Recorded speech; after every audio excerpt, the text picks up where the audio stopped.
Hi everyone, this is Rosemary Altea. Are you getting tired of me? Am I too much for you? Are we doing too much of this? Of course we're not. We're always wanting to do this, aren't we?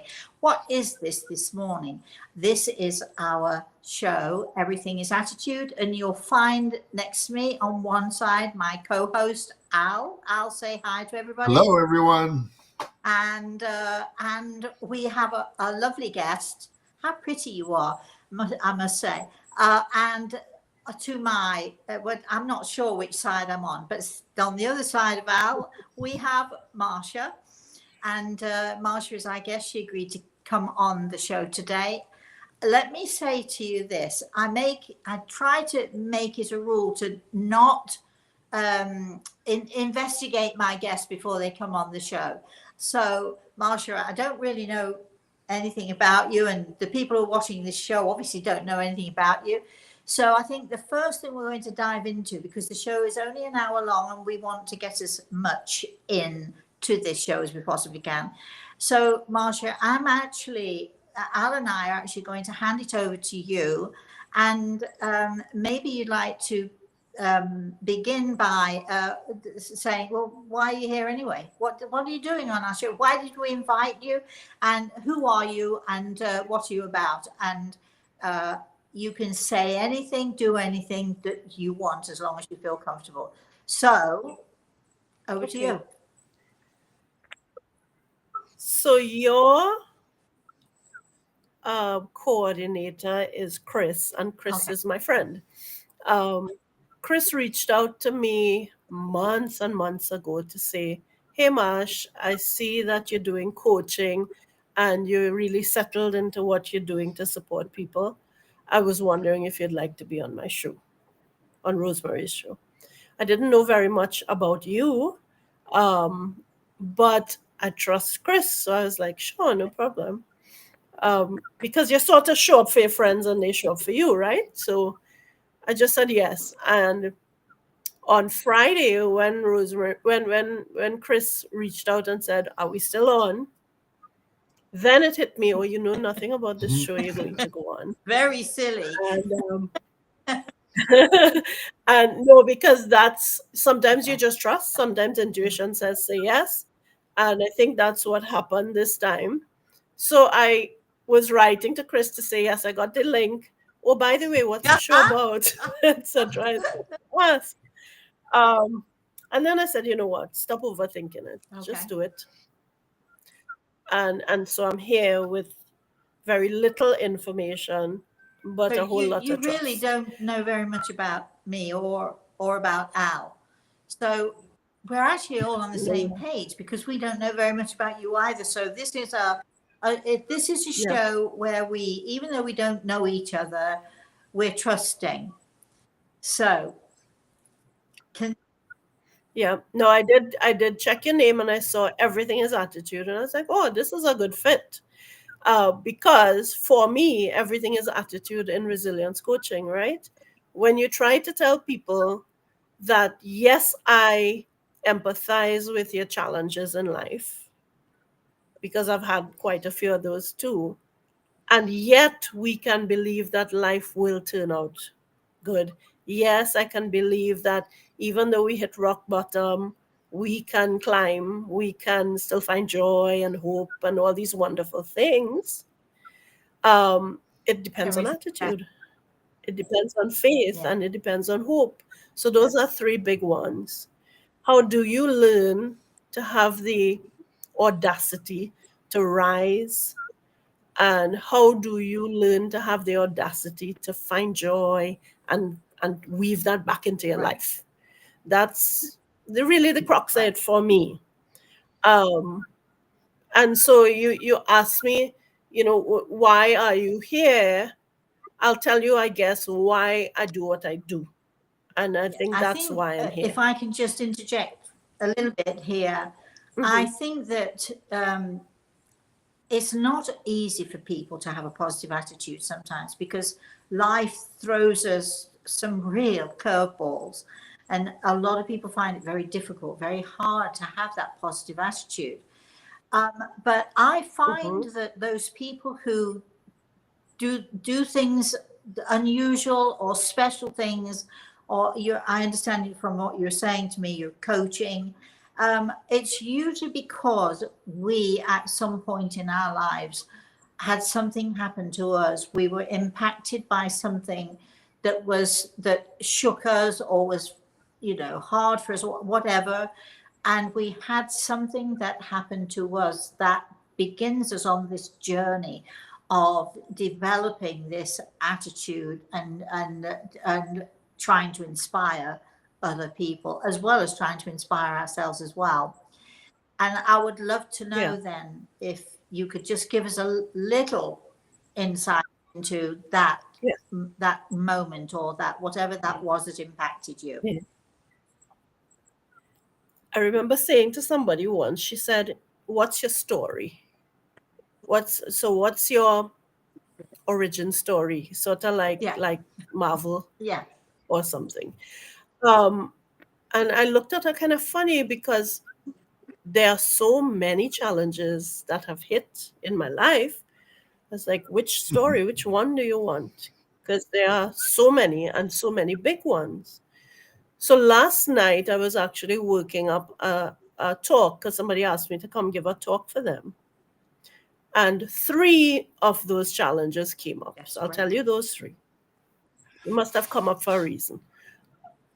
When I was 11, I was writing an exam to go from primary school to secondary school, because that's how we decide on where you go here. And I felt like I was stepping into a wonderful new part of life. I was growing up into this big girl, and I was looking forward to the next step. So I decided that I was going to go into the town and do the shopping by myself for the first time. And I had this hand-me-down shirt dress from an older cousin. So I put on this big girl dress, pink stripes, and I went into the town to buy the things I had to buy. And on the way back, a man molested me. Okay. And that was 11-year-old me, with the dreams and the positivity fizzling out under the touch of this man who had cruel eyes. That's all I remember. And I went home crying, ran home crying, was met at the gate by an adult I really trusted. And I began to cry, and I'm like, this happened. And halfway into the first sentence, I was told, "Shut up, stop. You're not allowed to say this, and you're never Wow. to speak of this again." And as a good little girl, I never did. And you trusted this person? It was a parental figure Okay. to me. And I was told, "Stop it." And I did. And I began self-harming Well, then at age all of your pain 11. goes inward, right? Yeah, because I wasn't loved and I wasn't given a safe place. I didn't know these things. The first time I ever spoke of it again, I was 18, and I was telling my boyfriend, who is now my husband. I had finally found a safe place, and I trusted him with this horrible, horrible thing that was eating me alive. And I have scars from the self-harm all over my body, and I still do things. The thing is that silence, that ate away at me. It was the blackness that Yes. I was trapped with. And the moment I decided to pull the plug and let all of it out and talk about it, I changed the power dynamic. So that's one of the So letting challenges. it out is basically what helped you. You took power back. I think This, loving this myself awful enough. man took your power away, Yeah. and your boyfriend, now husband, Yeah. gave you that permission to take your power back. I guess I think I gave myself permission. He didn't say, "Marsh, tell me." He didn't know Right. what I was carrying. But I had finally reached a point where I said, "This is nonsense, Marsh. You need to purge this. And you need to love yourself enough Yes. to speak it." because somebody hurt you doesn't mean that Right. you are dirty now. Doesn't mean that you are less now. I didn't know those things, but those are the things that were expressing Yes. themselves as I spoke. So I think that was the beginning of me, my desire, which is what I do now through coaching, to give people a safe Right. space and to help them expand their life and really live in joy, and innocence comes back in and play comes back in, and those things. You deserve that. That's what life should be for us. And so I never really got to be a little Right. child No, when I I was a little understand. child. And I love that I get to be a little child now, and I don't care what I like anybody else that. thinks, right? So, big PhD at the end of the title, but my best thing is I can laugh and crack jokes and do nonsensical things with no judgment, So, so I've learned to teach little kids to roll down hills and stupid little things like that that really bring us Okay. back in touch with ourselves. So they're not stupid at all. And reprogramming people's mindsets so that they now take, I have to be an adult. An adult behaves like this. An adult speaks like this. Why do you think that? Okay. So let's go to this. You said there were three things. Okay, so the second one was when I was about 32. In the space of one weekend, I was laid off. My boss had a mental breakdown and he laid off everybody. So I was laid off on the Friday. And then on the Sunday, my dad, who was my big supporter, Ah, died. okay. So I had a 1-year-old son, no job, and no big supporter that I could lean on. Um, and there came the question, what do I want in life? Do I want to go get an engineering management job again with all the trappings of success, the car and the pay and the title and the everything, and the emptiness, right? Do I want all of that again? Because I was seeking acceptance from my mom. That's why I built that career. I wanted to make her proud of me. I wanted to be all that she needed me to be. And to do that, I had to be all that I was not.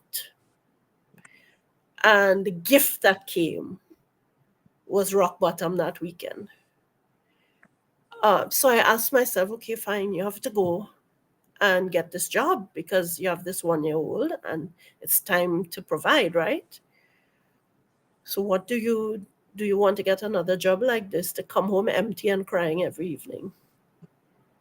Or are you going to lean into what you know and you've known since you're 15 that you want to be a teacher?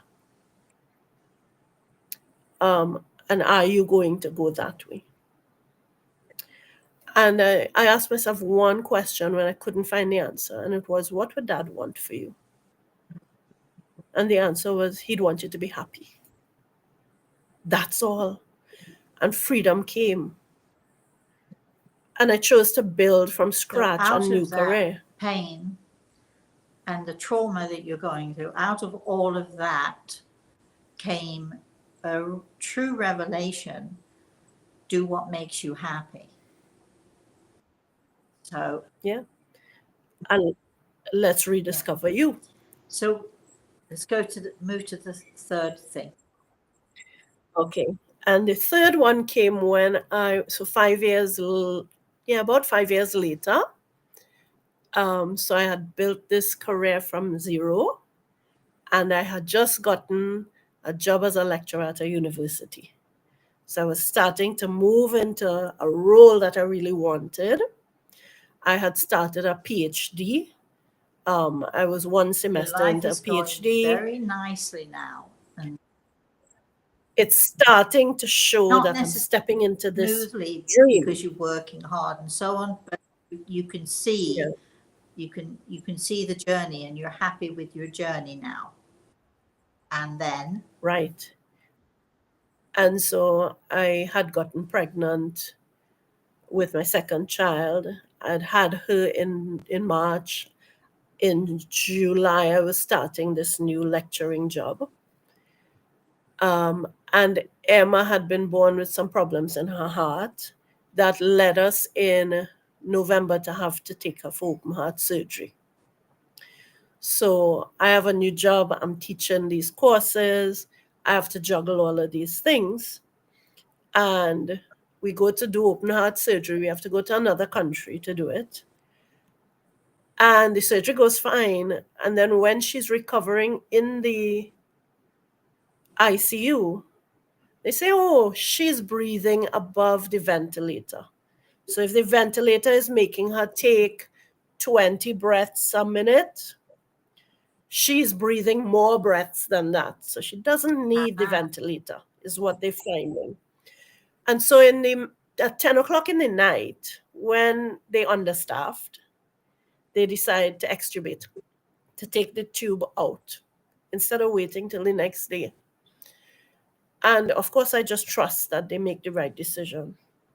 But while they pull the ventilator tube out of M's throat, the doctor dislodges the drain tube from M's heart, which has nothing to do with what he's doing. So he disconnects the tube and M bleeds out. She's 8 months old. 8 months old. And she flatlines. And my husband and I were there with her. We had learned to read all the machines and so on. But we're there in flip-flops and jeans, and we look very ethnic, and we don't look like we're too smart. So nobody knows we know what's going on around us. But we are in tune, and we start seeing the box at the foot of her bed filling up with blood. So we call the nurse over, and we say, something is wrong. This is what's happening. It shouldn't be happening. And then the alarms go off. And then she flatlines, and they call everybody to her ICU room. And they begin cracking her chest open, hands inside on her heart and pumping, trying to get her heart to start again. And her heart just won't start. So they put us out of the room, and Sean and I sit on the cold tile floor, and we're looking. It gets to 20 minutes, and I say, Sean, I don't know what else to do, so let's pray. And my prayer had always been, Lord, help me to accept your will. But not that night. I said, I can't say it. Give me back my child. And as that came out, the machine started and her heart started again. And Emma had come back. She had stood for the first time the evening before. And the child that came back was a different child. This child was vegetative. This child was seizing. Em ended up being comatose and having severe brain injury. And we were told, listen, she'll be a log in a bed for the rest of her life. So our advice is withhold food and let her go. But I had just said a prayer for my daughter to come back. So how do you say, oh, Lord, I changed my mind because it's inconvenient now? So happily, Sean and I never had a difference of opinion when it came to these things. And so Em was here, and Em was here to stay, and our job was to see how best we could support her. And that's what we set out doing. She's 13 years old today. She's still brain injured and bedridden. She doesn't see, but she's got back the ability, because she had lost all her senses. She has the ability to hear, and she has the ability to make sound once more. So she doesn't speak, but she does have 3 words, she says. And those 3 words are Dada, because Dada is her best person in the world. I run a very distant second, and she doesn't say Mama. She says hello if we leave her in the room, because we have a monitor. So let's say we're in the kitchen doing some stuff and she's alone. We're going to hear over the monitor, hello. Okay. So she's calling. She So wants you. don't you forget me, because I'm the one that everybody should run their life around. And it gives us joy to hear that, because she knows we're going to come.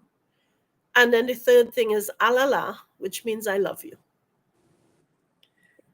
So lately she's taken to saying la whenever I come in. So it means la is how she says mom. So she has la and da, hello, and alala. And those are the things M says, but she understands everything. So receptive language has come back. She's developed so well in that regard. I think she understands everything we say. And she has countless um, playlists. She loves music. She loves when we sing to her. She loves making siren sounds with us. So I'll do ah, and she will laugh, and then she'll try to do it too. And I may get 2 seconds, ah, but that's so much more than I used to. Because once upon a time, I used to see the tears coming down. Her mouth would be open and she'd be screaming and no words would come out because she's in pain. And it was like being trapped in a horror movie. Your child couldn't tell you when she needed something. And now she can. She has tones, and about 2 years ago, she started saying ah to mean yes. So now I say, M, do you want another mouthful? And she goes, Oh, good. ah, or she says nothing. And that means that communication has really Nothing, opened when up she for says us. nothing, she does, It no, means, I don't no, I want it. don't Thank want you very it. much. So, yeah. So she's making choices now. Which book do you want? Do you want the Little Red Hen or do you want the Three Billy Goats Graph? And she's going to tell me ah or silence until I happen upon the right one. And then we read. So, which story do you want? Which song do you want? Do you want to sing? Etc. Etc. So, that's been a real revelation for us. But as you can imagine, it's also been a very heavy challenge. The first 7 years for me was a dark time because M was deteriorating, more things were happening. Um, there are so many things that happened to her, to her, to her, and we were just trying to keep her alive. We were watching all the people we thought loved us disappear themselves from Yes, our lives. And so we were feeling unloved, unlovable, isolated, resentful. And I speak for me. I think my husband is not such a resentful person as me around what was going on there. But I do speak very openly about the negative feelings I had as well. The feelings about, being trapped and all your dreams being crushed and everything feeling like you're in a box for the rest of your life. And all you have is the fear that something would happen and you won't know how to help her, that you'll need money and all the money has been used already, that as much as you're trying to take care of Brian, who's 5 years older, you're dropping the ball on him because you're giving so much to M. So that must mean you're a terrible, terrible parent to him. And when you're seeing about your kids, it means that you're not doing your work at work. So you must be a terrible employee too. So there's so much guilt and so much second guessing and so much blame and so much self criticism. You just stuck every negative thing and they were all on me. Now, Sean had enough to carry, that's my husband. So when I was navigating all of these things, I kept them to myself. And at 2 and 3 in the morning, I would cry into the pillow um, because it had to come out somehow. And I'd pray, Lord, don't wake me up. I don't want to wake up because what a life to be in a Groundhog Day with this. Added to that, there was so much back issues that I had, and I still had to drag and do everything. So I would put on this cloak of despair every morning when I woke up. And then one morning, I woke up at dawn, and as I was about to put on the cloak and say, ah, poor me, Emma's laugh wound around me and wove through the house. The most joyful, full bodied kind of laugh. And it stopped me in my tracks because she was listening to the birds outside her window. just as I was preparing to say, poor me. And she was the hurt one. She was the one who had lost everything. And for the first time, I realized what she had been teaching me, waiting for mommy to get the lesson. It took 7 years, but I got the lesson. And it was, hey, mom, everybody is saying all that I am not, and all that I can't do, and all that I will never do, and that I am not good enough. But do you think I care what they think of me?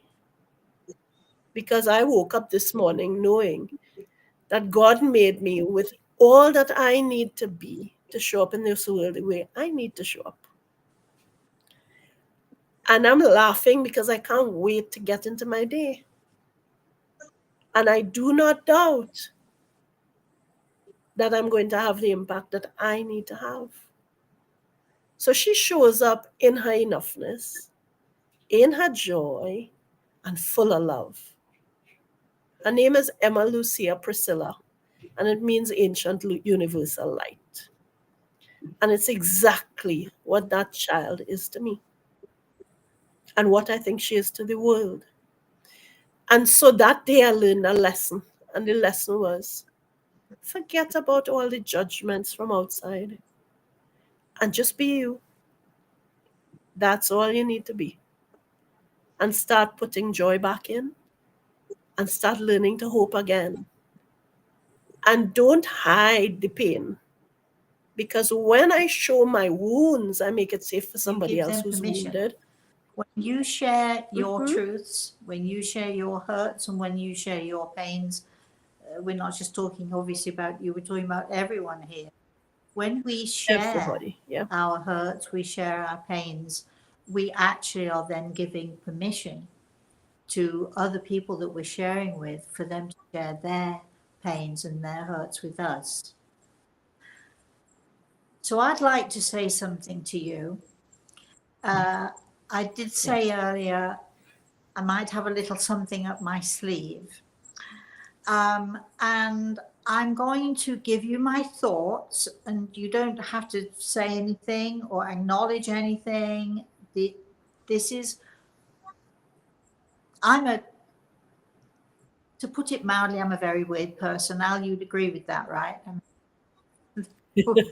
We, you know, Okay, so that's good because my son thinks I'm very weird too.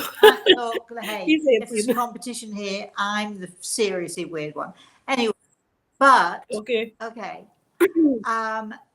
Before we came on the show, I knew in my way, because I'm psychic. I talk to dead people. Okay. I don't know if you know that about me, but that's my thing. Okay. Anyway, Okay. and I'm not asking for you to believe or not to believe. I'm not asking. I don't care. It doesn't matter. This is my truth and my belief, and you understand that when I say that, I think so. Mm-hmm. Yeah. But I was actually told something about this little girl before we even began this show, and I was just waiting to see if I could perhaps share this with you, if either on air or not on air, but I'm choosing to do this on air because I think it's going to help other people to have some understanding of what we're dealing with here. Now, I have been privileged throughout my life to communicate with all sorts of people in all sorts of situations. And I've been very privileged to be that person that people share their hearts and lives with. They share with me, right? But I knew, and I don't know if you'll know this or not, but I don't think you'll be surprised. There are certain children who are born to Mm-hmm. this earth who come with a very special purpose. And we call those children earth angels. And I was told this morning that I would be hearing a little bit about an earth angel. Now, it doesn't mean that all children who are disabled are earth angels. Doesn't that the earth angels are very rare, very rare. And you said something about her, you know, she her mind is working, she knows what's being said, she is very aware. Earth angels are always aware of what is going on around them, but they come here for the sole purpose of gifting us something. Because however hard, however difficult, however stretched and strenuous, and however difficult the situation is for anyone, not just the parents of this child, but for anyone who comes into contact with these children, but anyone who has any, even if it's only for 5 minutes, any connection with this child receives something from that child, because this is why Emma is here. She's here to give. She's here to gift. And the first time I saw an earth angel, it was a little boy. His name is Tomas. And I think his family were from Brazil, or I think somewhere like that anyway. And his mother came to me because, very much like you, you're trying to communicate. Do you want another mouthful? Are you done? And fortunately, your daughter's found this way of being able to communicate that, which is great. But Tomas had no way to communicate. He never spoke. He was blind. She knew he could hear, but how much she didn't know. And her main concern, the reason she came to see me, was because she said, would it be possible for me to connect with her son, even though he's sort of bedridden, he has no movement at all, no sound comes from him. He's just, you know, people call him a vegetable, you know, those ugly people who use those terms, who don't know any better. But she wanted to know, could I possibly somehow get in touch with Tomas' soul, with his spirit? Could I possibly communicate? And because she wanted to know, is she doing the right thing? Is she giving him the right thing? Does she need to give him, would he like food that she isn't giving him, and so on? And the answer to that came back loud and clear as I talked to him. I talked to his spirit. I mean, we were talking, and the next thing I know, there's this incredible bright light, and I see Tomas come through the light. And boy, can he talk, and boy, is he determined. I think your daughter is. So behind that seemingly bedridden, what have you, somewhere behind that or within that is this incredible, beautiful being, an earth angel, who has strong opinions, really strong opinions. And Tomas, his one request of his mother when she was asking, am I giving him the right food? He said, I want more ice cream. She said, but he's not allowed ice cream. And he says, I want it. And so they started giving him little bits of ice cream. So I think that you have here the most incredibly beautiful child who was given to you. You asked God, give me back my child. And he gave you back the most incredible and beautiful earth angel. You have an earth angel in your midst. And where people would look at you and say, oh, that poor woman, or those poor parents and everything. No, no, no, no, no. I'm a little bit envious. I mean, I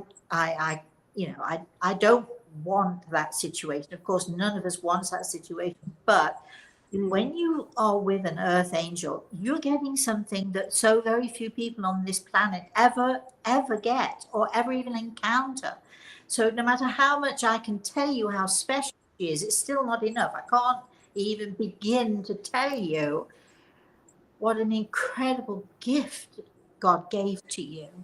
Yeah. Even though people listening to us might think, is Rosemary crazy? How can that be seen as a gift? But you know, you feel it. I do. And your husband, Yeah. you've got this wonderful support of your husband, which is great. And he must feel it too. That even though she seems to have so little and is deprived of so much, she actually has everything. The light within her is so bright, and she is purely and simply, she's here for one reason only. She's here to gift you. And she's here to gift all Yeah. of the people who connected with her, even if it's just in the supermarket or the nurse who comes or whoever it is, because everybody who connects with her is given a little light, a little bit of her light, which is unbelievable and incredible. Okay, so let's move here to Al, who is our co-host. So if you want to talk to me about any of that another time, we only have an hour. We could sit here and talk about this for hours, but you know, I'm available. I make myself available if you want to know more about it or not. It's your choice, okay? No, But I would love to well, learn more. I'm Yeah. telling you that I've barely touched, you know, the tip of the iceberg here. And boy, when it starts to melt, it's just flooded with all this incredible information. But anyway, moving on from that, I wanted to, I knew that I was going to gift you something. I said to you at the beginning, I might have a little something up my sleeve, because I was told before we came on the show, you're going to be talking about an earth angel, and they are so rare that I get so excited that I'm able to share this with you and connect with you on this. It's amazing. Moving on from that, Al. Yes, I've been intrigued and fascinated, and I can't imagine that feeling of you know, being exposed to an earth angel, that pureness of love, just probably absolutely amazing. Just hearing about it, you feel that flow of like beauty and love and all that. I think one of the biggest lessons that, oh, there you go, beautiful, yeah. One of the biggest, first of all, Marcia, I don't need that, by the way. I'm able to hear perfectly. Sorry, go on, carry on. Marcia, thank you for like immediately. You could tell with everything is attitude, right? And you could tell immediately when you came on, and you didn't know a lot about us, you didn't know a lot about the show, and I think you said you're overthinking it, just do it, but that trust piece, right, is it showcase your attitude almost immediately. And I think one of the things that really resonated with the overall sharing and what you've gone through is this notion that a lot of people think, you know, you could have this epiphany and have a great attitude one day, and boom, everything is done, and I have a great attitude now, right? And you may have a great attitude about getting in shape or handling a job you don't like or doing whatever it is. But the way you spoke about this, and I think I know I would go to that dark and anger place and that resentment and what ifs and all that stuff that it sounds like you did as well. But the way you showcase, and I'd love to hear how you do this and how you get through this, that it's a marathon, right? Having a positive attitude, because it's not like you just decide and say, all right, we're good. One thing comes at you, another thing comes at you, another thing comes at you. For you, it was 3 that you described, but I'm sure it's every little day is something. How do you, in your mind, and it resonates with me really well, because I said of that anger piece, and I think I would be really resentful too and really frustrated and all that. So how do you like continually say, and I know some of it comes through your daughter, right? But how do you continually say, hey, have a good attitude today and don't put on that cloak of darkness as you described? How do you do that? How do you get through that? Rosemary, you want to add something? No, I want to give Marcia a minute to think about how you want to answer that. And in the meantime, I hope you don't mind me sharing this with everyone. One of Al's sons, has gone through a multitude of health issues, surgeries, so on and so forth. He's still dealing with it, and he's now a healthy teenager. Of course, we're not talking about the severity that your daughter is going through. I'm saying severity, but I just know she's so joyful. She's such a joyful child. So, from our perspective, the severity, but still, Al, I think you must resonate in some way because you have had so many struggles with your boy, and you've had so many opportunities, the anger and the frustration and the anger with the doctors and the inability for people to understand where you're coming from, or we as parents, often, especially if we are sensitive people, which Marcia, I know you are, and Al, I know you are, we have that innate knowing as to what should be right or what we should be doing for our child. And there are so many healthcare people or so many welfare people, there are so many people who want to dismiss what we're thinking and feeling, when what we're thinking and feeling is should be a very important part of the process of doing all of this. So I just wanted you to know, Marcia, that Al, I'm pretty sure, is resonating on a much deeper level with what you're saying than perhaps somebody who hasn't had today and still dealing with the issues that his son has. So I don't know if I gave you enough time to think. I think Al's question was, so how on a daily basis do you deal with this, hanging on to this positive attitude? Because we all know that no matter how positive we can be, we all know there are moments where we just want to give up, and we don't want to be positive anymore, and who cares anymore, and we want to, so what do you think? Yeah. So intuition says, just to answer you from gut, no shaped answer, no correct answer. One is that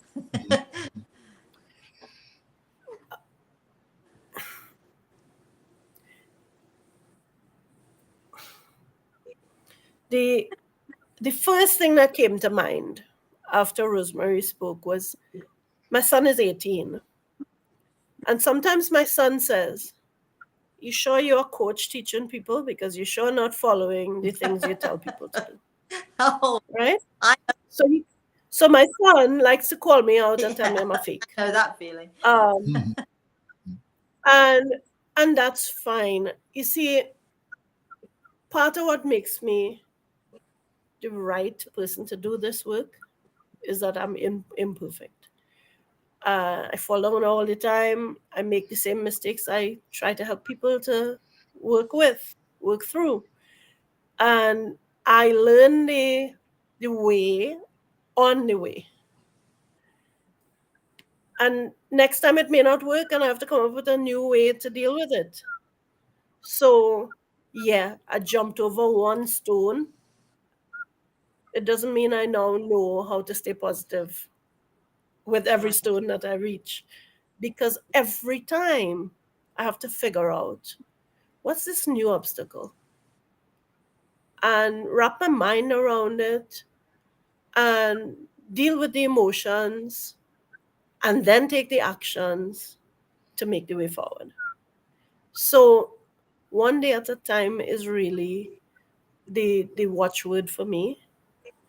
I am by default a perfectionist, a very type A kind of person. I always had plans and knew what I was going to do and how I was going to do it. And logical engineer, right? What do you expect? And so I had every plan and contingencies for those plans. If things went wrong, I knew what to do if. And then the thing I couldn't predict happened with them. And I sort of made sense of it. Like the universe tapped me on the shoulder and said, I want you to learn certain lessons. I'm giving you this little challenge. Here's the tap. And I didn't listen. I didn't learn how to not be a perfectionist, how to not be a people pleaser, how to not self-sacrifice, how to not always say, yes, I'll fix it. I didn't learn those things when I got the tap. So then the universe gave me a shove. And I said, stop shoving me. And I went ahead being the same old me. Very stubborn, I might say. I am very, very stubborn. Which is a, And for it's a those good who need thing, to know, but it can be also not such a good thing. yeah, and the person who will pay the biggest price there is my husband, right? That poor man. So, but my friend said it when we were getting married, Sean, are you sure? But listen, I have so many good things about me, and there are an equal number of trying things about me. And that's because I'm human. And I could laugh about myself and my feelings, and I could try to work through them and level up. So how do I deal? I have about 20 journals next to me on my shelf. And those journals were what kept me sane through the 7 years when I was losing myself and losing hope and thinking that I was trapped forever. When I started to give myself permission just to write the pain down because I couldn't say it to anybody. I didn't want to weigh anybody down with that. It was too much. And anyway, I didn't have very many people because they were disappearing themselves, right? And I started to write. I, for the first time, saw my pain because I wasn't taking the time to hold space for myself before that. That's one thing that has made a difference. First, giving myself the ability to feel what I feel and name what I feel so that I could process what I feel. Yeah. And when we process it, it doesn't go inside us and poison us, and we can move on. So I use an approach that is mindset, heart set, and action set. How am I limited in how I think? There were beliefs I had when I was young that mommy would love me more and accept me more if I was the perfect daughter. So if I got 100 spelling words right every time the 100 spelling words came in the test, she'd be proud of me. If I got the job title, she'd be proud of me. If I got the company car, she'd be proud of me. But I never gave myself space to ask, what do you want, Marsh? And so now when I have challenges, I say, Marsh, let's just feel how we feel in this challenge. Too often, people expect us to be politically correct about the face we show in this world. I need to look positive all the time. I need to smile all the time. I need to have this shiny life on social media. Well, if you go to mine, you're not going to see that. You're going to see life. There are ups and there are downs. And giving myself permission to show it all has freed me a lot. It's given me the ability to say, life is lifing. Because today I have a down, and today I'm going to be pissed off, and today I'm going to cry, and today I'm going to be so scared because I'm having seizures and I don't know how to fix it. Or somebody's made fun of me for my little car because they look down on me for not having the material wealth they have. And I hate them for it in the second. And yes, I know, you shouldn't hate people. oh, well, I'm human, I'm sorry. I don't like when people kick me and make fun of me. So I once had a very close family member do that in front of a big group, laugh at my car, because they have two SUVs, CRVs, whatever the title is. And I have this little car. And the car was parked outside their house. And it was New Year's. And we were sitting around the table, and the person started to make fun of people who drive cars like the one outside.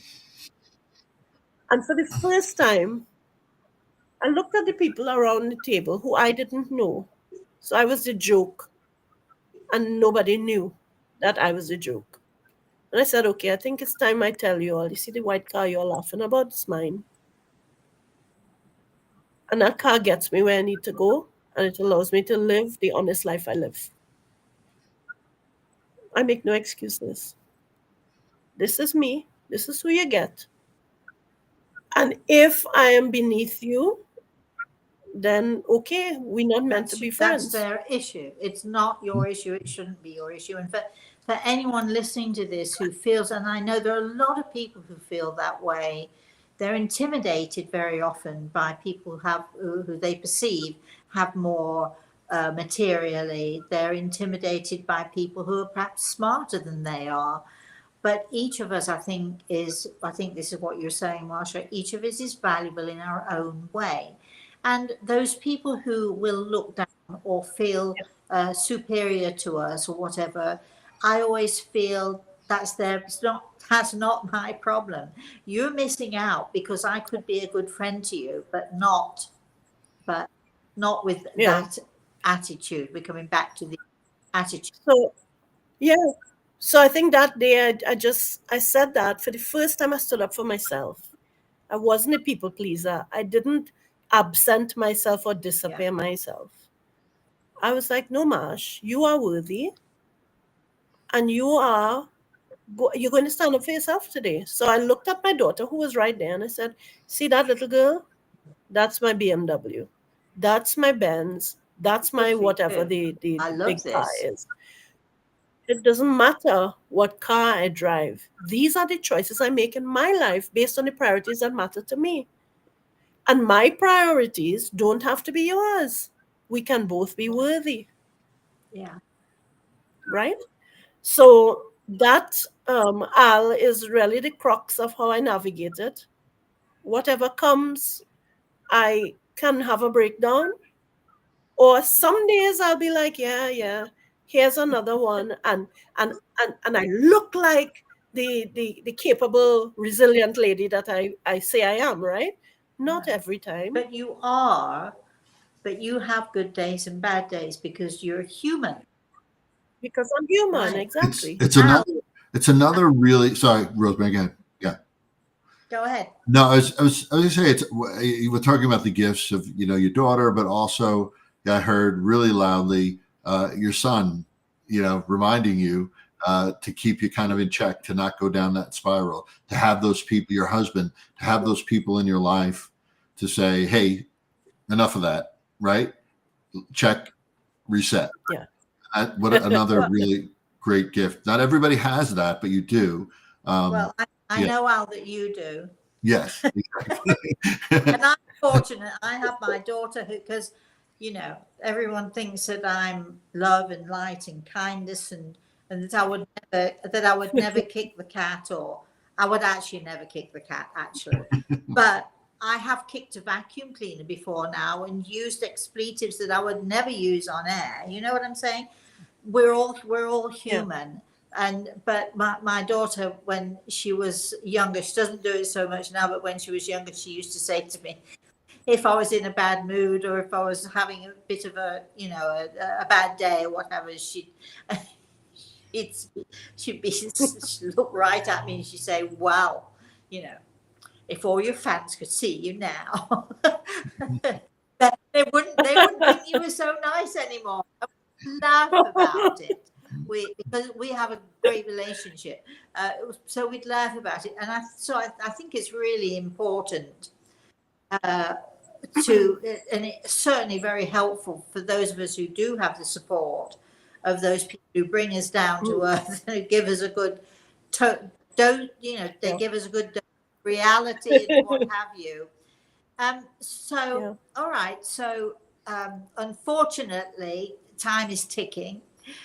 What we like to do on these shows is, you know, because I'm a cook. I like to get in the kitchen, and I like to.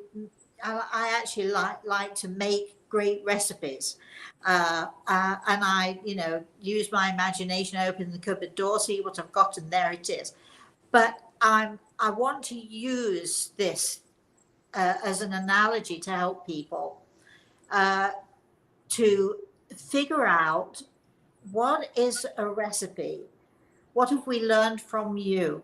What have we learned from what you have told us? What would be your recipe if we got this nice big mixing bowl? What would be the recipe for positivity? So I'm going to start, Al, if you want to add an ingredient, and Marcia, we got this nice big bowl. We're using this analogy of mixing the best cake ever. In other words, we want to give people the opportunity to figure out how to help them to not only to find a positive attitude, but to hold on to that positive attitude. So I'm going to kick it off. I'm going to throw into this mixing bowl. I'm going to throw in a really heavy, at least a cupful of belief in your God or in your that higher power, because it was instant to me from the very beginning that you do have this innate belief in God. Well, I always say to people, you don't need to call it God, because God is only dog spelled backwards. Whatever you want, which your higher power to be, but for the purposes of going into the bowl, let's, you know. So I'm going to put in a big, heavy cupful of belief, and it's very hard for some people to find belief in themselves. So I'm going to put 1 cupful of belief in a higher power, or a belief in the fact that you are being cared for in some way, you're being nurtured in some way. You have that belief that there is some higher power out there that is protecting you, that you could pray for. I'm going to put 1 big cup of belief in, let's say, God in the bowl, but I'm going to put now another huge cupful of this sort of kind of the same thing, belief in you. So I think people need to understand they've got to find a way to believe in themselves. And I'm also going to put a heavy teaspoon of trust right in there, because we started this show with trusting each other. We didn't know what we were going to get out of it, but we started this show with trust. And I think that out of that trust and that belief has come this real inspiration for other people. So Al, come on, help me with this recipe here. So we've got two big cups of belief in God, believe in self, and a massive teaspoon of trust, I think. And it's hard to trust, especially when you've gone through awful things. And I relate to so very much of what you've been telling us on a personal level. So Al, so what ingredients I hope we're not taking your ingredients, Marcia, here, but I would say reflection and perseverance. So reflecting pretty consistently on where you're at, how you're feeling, what, you know, how you want to feel versus how you really feel, how you change that attitude, and persevering through, I imagine, 10, 20 times a day. Yeah. What I'm pinning you to the wall here. I want to know, what are the ingredients? Name them. Perseverance is 1. And reflection. So we've got lots, 2 cups of belief, a teaspoon of of trust. We've got a good dose of reflection, and what was the other thing that you said, Al? Perseverance. And we're mixing all of this up. Marcia, what would you put into this? What would you put into this recipe? I would put a big cup of honesty in there. Of what? Yes. Honesty. Just Perfect. Yes. show exactly who you are. Yeah. Because I your think life. if I can, I'm narrowing it down. I'm the chef in the kitchen here, right? So a good dose of honesty. Yeah, honesty about your life, about who you are, about what you're experiencing. But I think you're also saying a really heavy dose of openness. Open. Yeah. Being able to be open with people. And of course, in this mix that we've got here is belief. So it's all going in together. So believing in yourself helps you to be more open. It helps you to be more honest. Having all of these ingredients mixed in together, they each ingredient supports the other ingredient, which makes. And then go ahead. And then I'd say the second thing is a big dose of learning to be kind to yourself. Kindness. So to yourself. It's so easy to be kind to others, but being kind to yourself. But I'm naming the ingredient, and how you use it is up to you. So kindness is going in there. Now, I personally think it's very important to be kind to yourself, but I also think it's very important to show kindness to others. So in this bowl, we're throwing in a massive dose of kindness. Yeah. And can we also say gentleness? Being gentle with yourself is so important. Being gentle to others is somewhat easier, I think, than being gentle with ourselves, the same way as kindness. But now I'm going to put in, unless you can think of any other ingredients for the two of you here, I'm going to put in my final ingredient, but you can add to it. So my final ingredient here is determination. You can have belief in yourself, belief in God. You can have, reflection. You can, all of these other ingredients, you can have them all. It's like knowing what to do to get fit. You go to the gym and you've got to do your exercises, but no good if you talk about it, but you don't do it. And I think that in order for us to create a really good recipe, it's very important for us to have the determination to see it through. So any other questions, comments, another ingredient, anything you want to say, Al, because we are coming to, I hate to do this. I'm so fascinated by all of this, but we're coming to a close. So I'm going to ask Al for your final reflections on this. I'm going to ask you, Marcia, if you want to, I'm going to ask you when Al's had his turn. I'm going to ask you if you could leave our viewers with one positive thing that can help them, to inspire them. Sorry, I've got these little fruit flies around. If you could just give us perhaps one good thought to leave us with that resonates with us and can resonate with us through the day. And then unfortunately I'm going to have to close. So Al. Just thank you for sharing. And although most probably don't go through what you have gone through, the extent of what you've gone through, just being able to see how you're handling it, and being able to try to empathize and understand that. I appreciate your openness and honesty and transparency and the sharing of it. Thank you.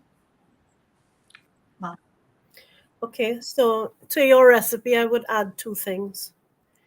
And that is, one, an audacious vision.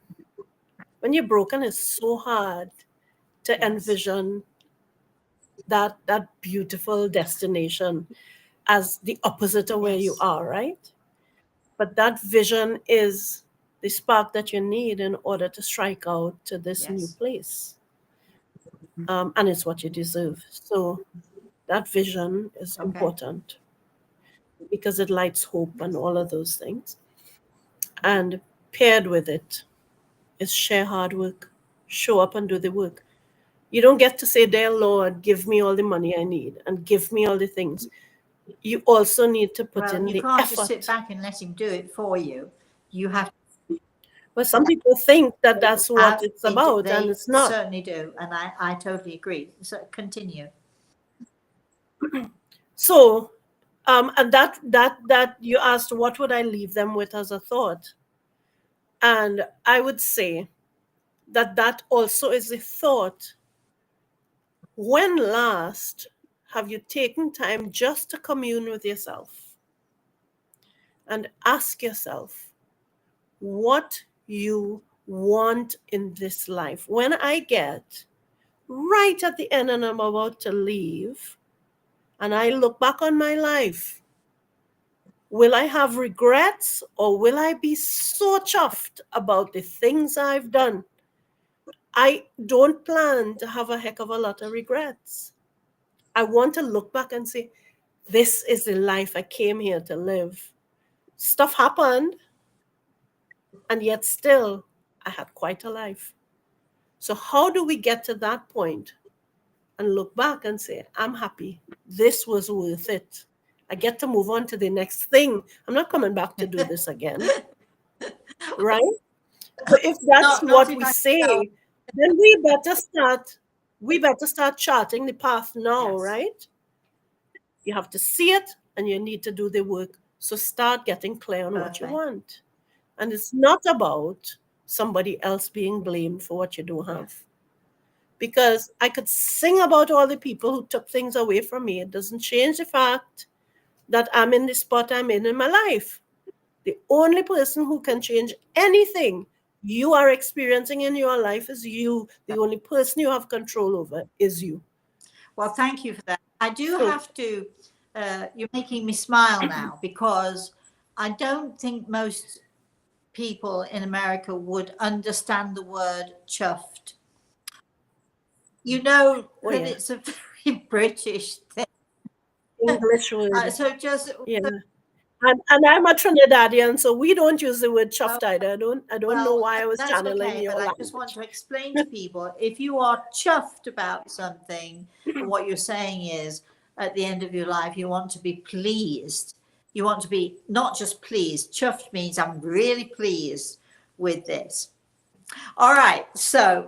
Um, so unfortunately, time is up. Marcia, you've been a wonderful, wonderful guest. I'm so happy to have met you. And I thank you for sharing those things with us. Thank you for sharing a